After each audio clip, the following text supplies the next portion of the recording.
Hello and welcome to Pod Meets World. I'm Paul. I'm Dave. And I'm Justin. And this week we're discussing the episode The Beard. Beard! This episode originally aired December 9th, 1994, attracting 10.017 million viewers. Number one at the box office this week, The Santa Claus. The Santa Claus? Yes. Okay, I guess it changed from last week, but that's good, I guess. Well, I mean... Is it like near Christmas? It's December 9th. Then yes. It is But December's movies. I mean, it's not a great movie, but whatever. Well, it's like played every year on TV nowadays. It's fit with Christmas traditions for peoples. They should get a better Christmas tradition. Anyway, number one on the Billboard charts for the week. Any guesses? Is it new? Yes! That's why I didn't say anything yet. Well, it's half new. It's On Bended Knee by Boyz II Men. Oh. Man, was Boyz II Men really just that popular or something? In 1994, yes. Yes, they were. Okay. So it's like some kind of boy band, or what the hell is this? Justin, I know it's the 90s. look up Boyz II Men. Anyway, continuing on to the video games. There's Yes. two minorly important releases this week. Okay. One, the final Nintendo game to come out for the NES, Wario's Woods. Okay. And the tiny little fighting franchise that gets its start.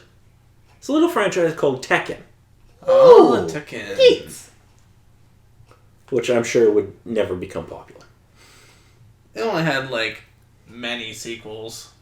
Up to around Crossovers. 7-ish. Maybe 8-ish. Alright, in this episode, Amy's looking to buy a new car but is having some difficulty choosing. Corey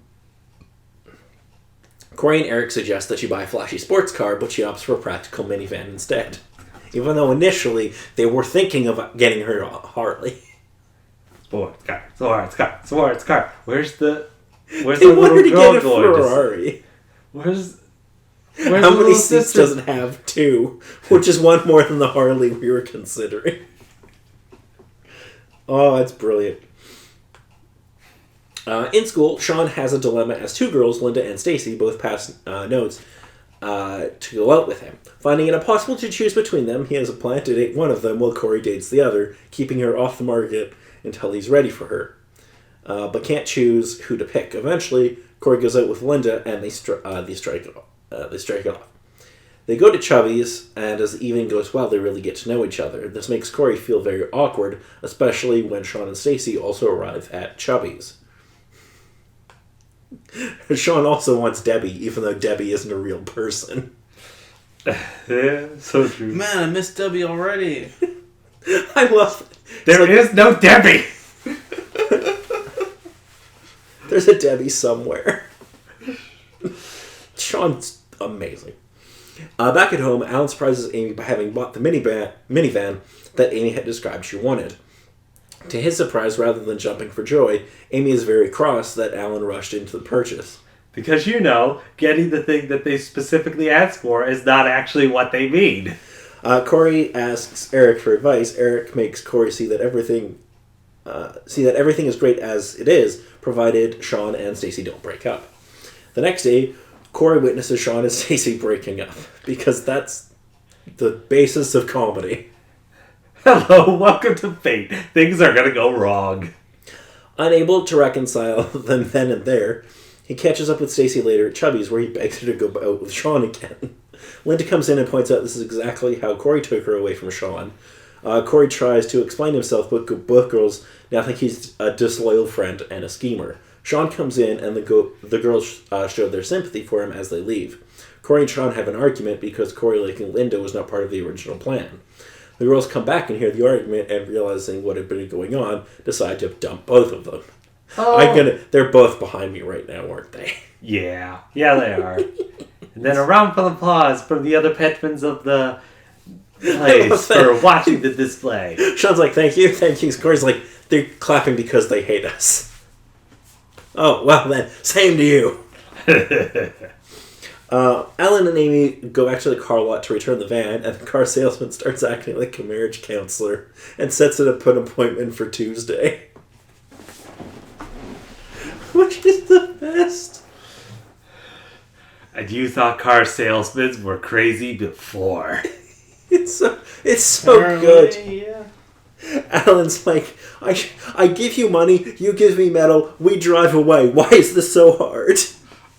Okay, I'm free on Tuesday. It's so good. It's such... Oh, it's so good. Anyway, did either of you have anything to add? So, what was wrong with the van? It supposedly needs to mask her personality and all her preferences for what she specifically needs to do.